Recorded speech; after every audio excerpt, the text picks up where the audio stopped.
Minority in Parliament to press on to get the Bank of Ghana governor removed after their Occupy Bank of Ghana demonstration ended without a meeting with the governor and his deputies.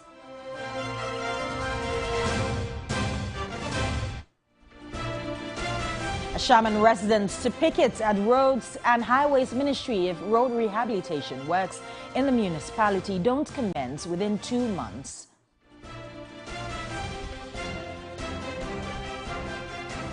Also this morning, system failure characterizes first day of lost voter ID card replacements by Electoral Commission.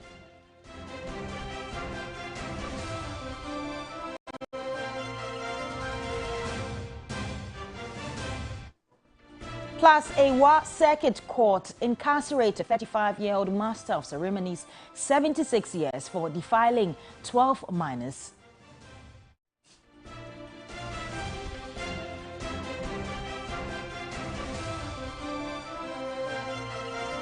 And on the international front, Niger has declared a 3-day of national mourning after 29 soldiers were killed in an attack in the west of the country. Details of these stories and many more coming up shortly. Please do stay with us.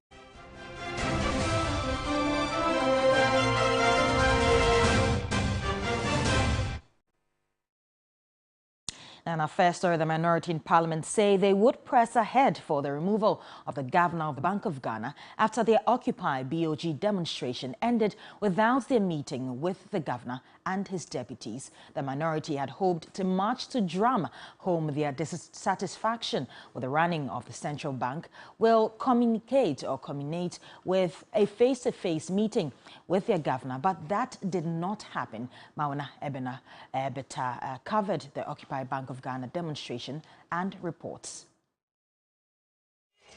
In little pockets, the protesters gathered at the Obra Sport, the traditional convergence point for nearly all demonstrations in Accra.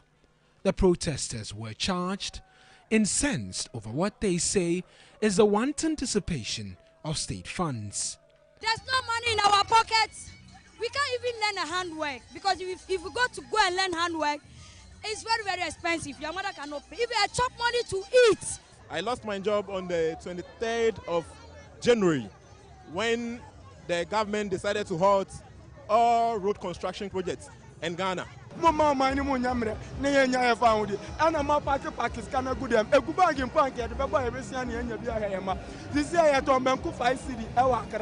You see incompetent Mahama every so near to Benku 150 pesos Ewakra. By Nanado, Uba and I say incompetent no. To Benku 5 city.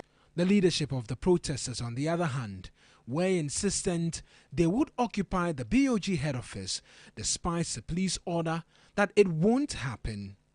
When we get there, demonstration itself will end there. But the leaders of the demonstration, led by my good self and the NDC minority leadership, will have to be given the opportunity to walk into the central bank to present our petition to the government. And so they began marching towards the headquarters of the Bank of Ghana. Police barricades were mounted along the stretch, triggering significant anger amongst protesters.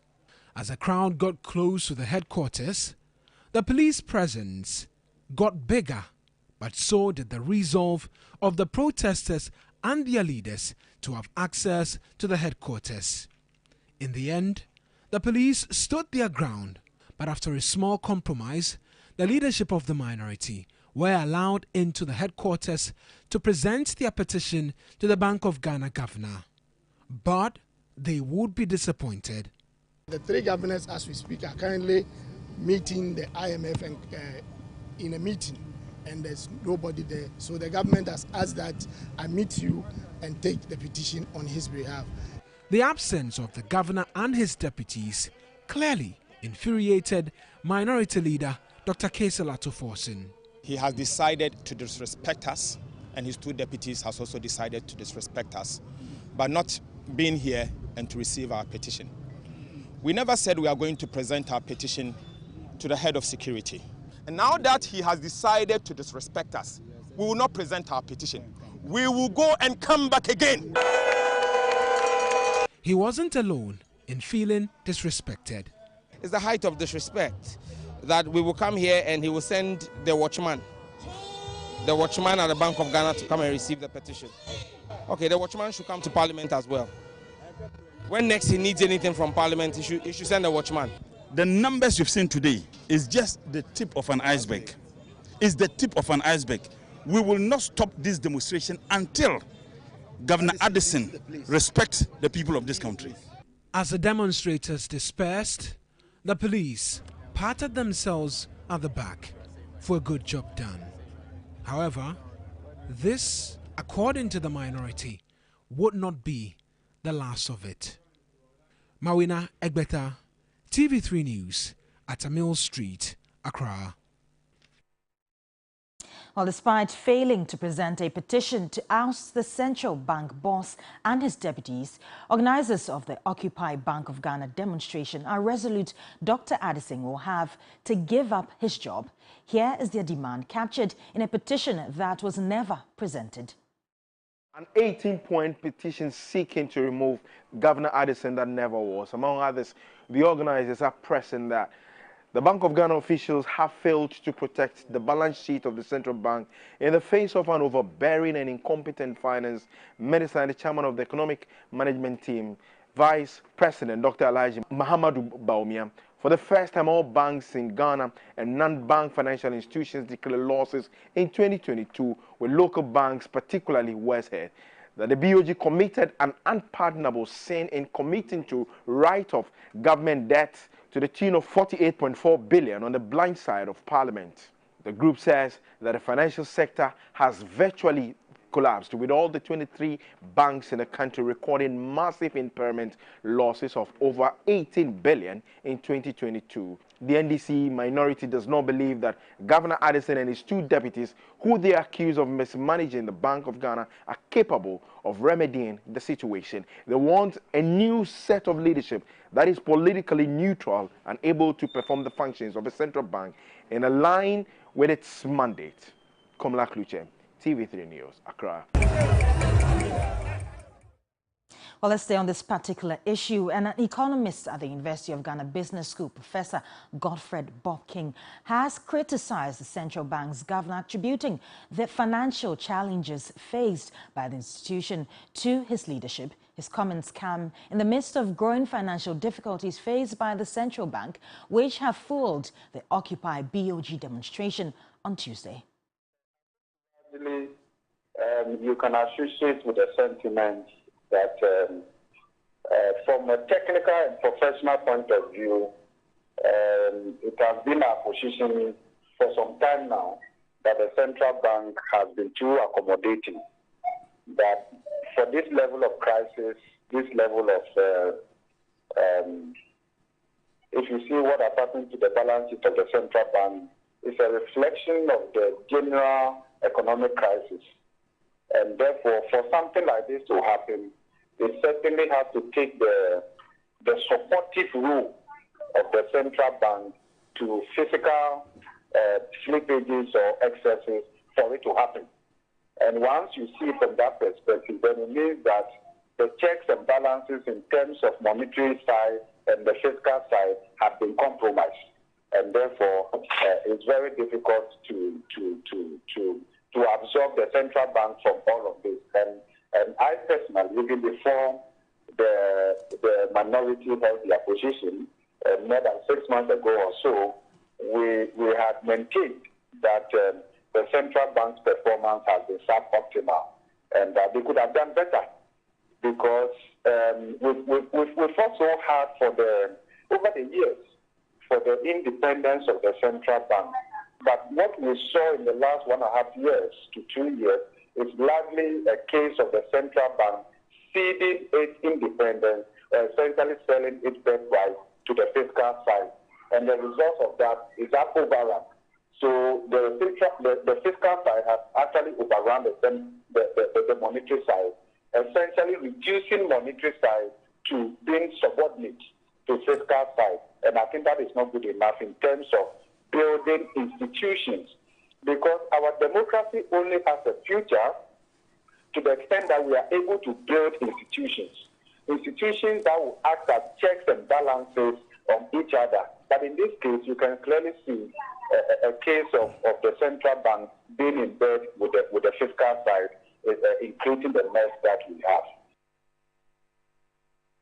Let's head to Ashaiman now, where residents have given the government a 2-month ultimatum to commence rehabilitation works on all Ashaiman roads. The residents have threatened to picket at the Ministry of Roads and Highways after the demonstration they did yesterday.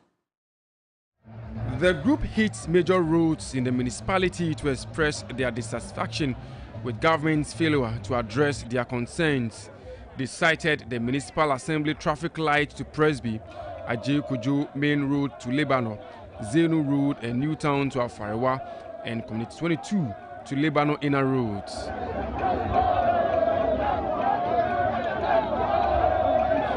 Police protester confrontation ensued, with protesters hurling stones at officers. A police officer sustained an injury and 1 arrest was made.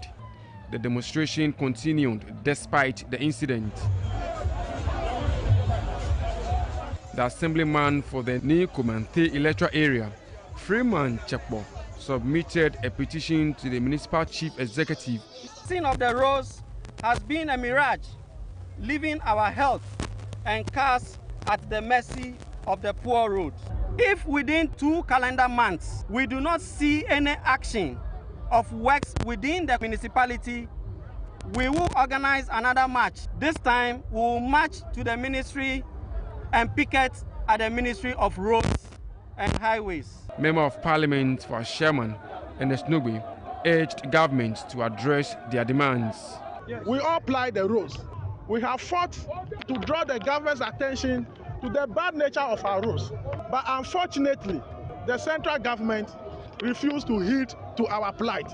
The MC of Ashaiman assured the residents that their concerns would be addressed. The government is not going to relent on its orders. We are hoping, sir, going forward, starting areas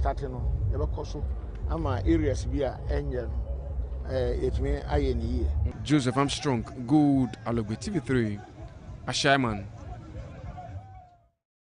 Now, away from that, the Wa Circuit Court has handed a 35-year-old local master of ceremonies a total of 76 years imprisonment in hard labor. Ahmed Rashid, aka Anata, was found guilty for attempted defilement and defilement of more than 10 minors. The court, presided by Jonathan Avogo, made the decision after the convict, a local master of ceremonies, was found guilty of defilement contrary to Section 101 of the Criminal Offences Act, Act 29. The prosecution, led by Principal State Attorney Saeed Abdul Shakur, had revised the earlier 12 counts of defilement against the convict. 12 victims initially reported the unlawful conduct against the convicts. A medical report by the Wa Municipal Hospital officer, Dr. Al-Hassan Muhammad Mubarak, confirmed the assaults in court on August 23. The court found the convicts guilty on all 6 counts in the first docket and handed Ananta 8 years each to be run concurrently. Ahmed Rashid was handed 7 years each for 3 counts in the second docket, an additional 7 years for the third and final docket, all to run concurrently. These brought total sentence to 76, but 35-years-old Ahmed Rashid, aka Ananta, will serve a total jail term of 22 years imprisonment. I commend the court, I commend you, I commend everybody that is involved. At least we got 22 years. I wish we could do better than that, but that is just what it is. And the court did a very thorough job, and we are happy about it. We are happy about the judgment, but when I look at the girls, I really feel sad. Eliasu Baba Yusuf is a complainant in the case. We are not going to kill him. We just want to let him know that what he has done, is not good, and it will set us a deterrent to everybody, those outside, to also learn from this. Upper West Regional Director of the Department of Gender and Children, Charity Bature, wants support for. Though we have a shelter that is taking care of kids, girls in particular, and women who are subject to sexual and gender-based violence, but the rehabilitation component is still something we are working on. We'll put together a full house where the children can come in, go through the full process of rehabilitation. Now, the Electoral Commission has started the replacement of voter ID cards for people who have lost their or defaced their cards. Now, we're at the former head office of the Electoral Commission, and there are reports of frustration due to system failures. True to the word of workers here at the former office of the Electoral Commission, they were indeed able to register all persons who had come here on the 2nd of October, which marked the end of the registration process. And so today they're starting registration for persons who want to transfer their votes as well as replace their voters' ID cards. And already there are some system irregularities. Before you can replace your card, you have to pay something. 10 cedis, an amount of 10 cedis, and when they tried connecting, I think the network, they had issues with that. And it's my first time coming here, and then the people coming to transfer, our line is not moving, but I don't know why. So this process is supposed to go on for a period of 1 week, which will end on the 9th of October 2023. But due to challenges with the payment short code, it seems that the queue is not moving. I am not sure we'll be able to register so many people. Reason being that the EC officials here do not have direct access to the system that controls the monetary stuff. I think we should explore other avenues in paying for such things. If they will even get a bank that will come and receive on their behalf, that will be good, because the bank can access the platform. You pay with your name, they generate the code for you, then you go and get your replacement. I don't think somebody should come here and because of payment of 10 cedis, he has to go back and come. And so for now, persons here might just have to wait for the system to work properly before they can continue with the process. Judith Brown, TV3 News, former Electoral Commission headquarters, Accra.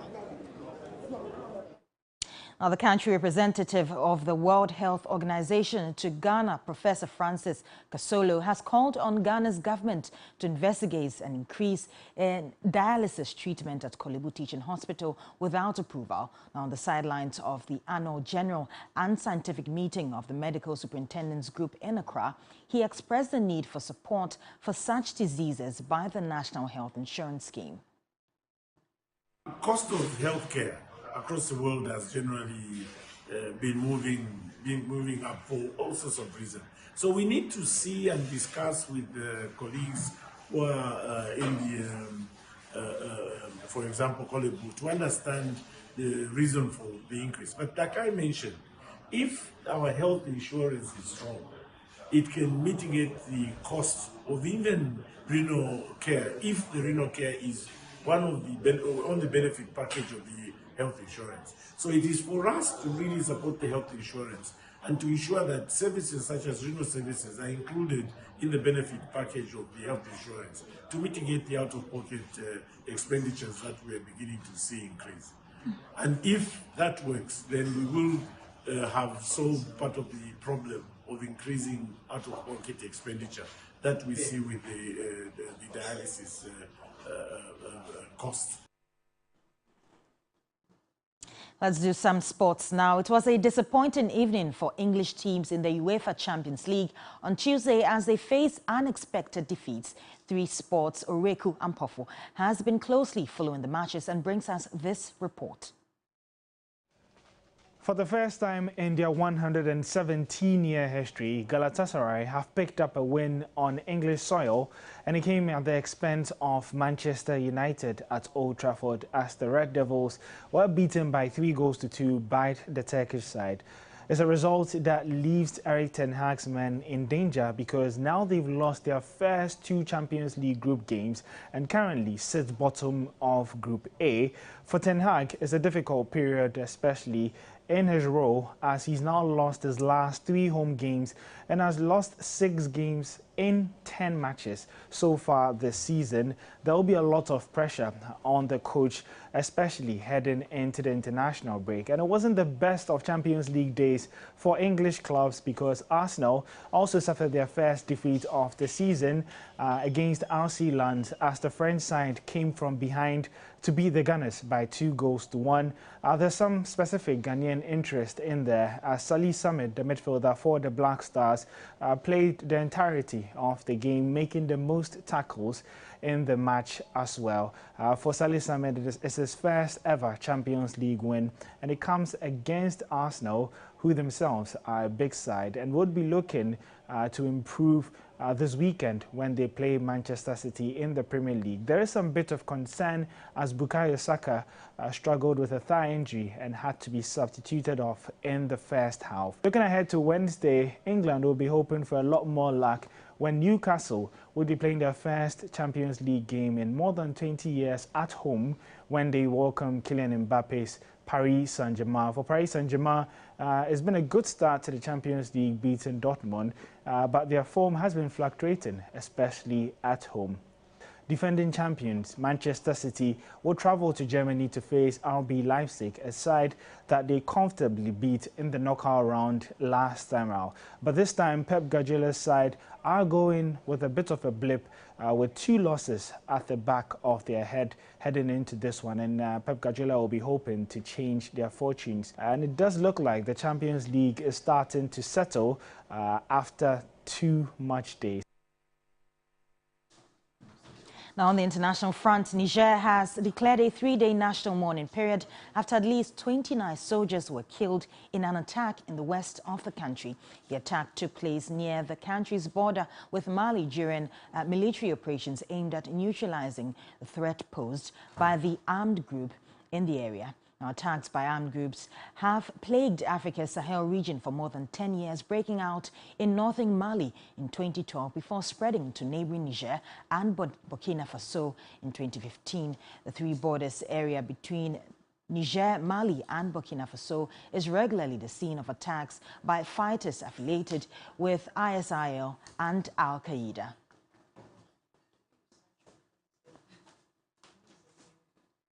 And that's all for the 6 a.m. news here on TV3. My name is Judith Brown, and of course, Roland Cookie and Nash Shoko are here with me in the studio for the rest of New Day. Good morning. Good morning. How are you? Mrs. Brown. Great. Mrs. Brown, did you like? No, it's okay. It's fine. I was just going to ask a question, but because there's a glow, and I'm able. Oh yes, definitely. Yeah, there's some sort of glow that is surrounding you, on you, favoring you. Yeah. You know, Yeah. it comes to the marriage thing, eh? Yeah, I think so.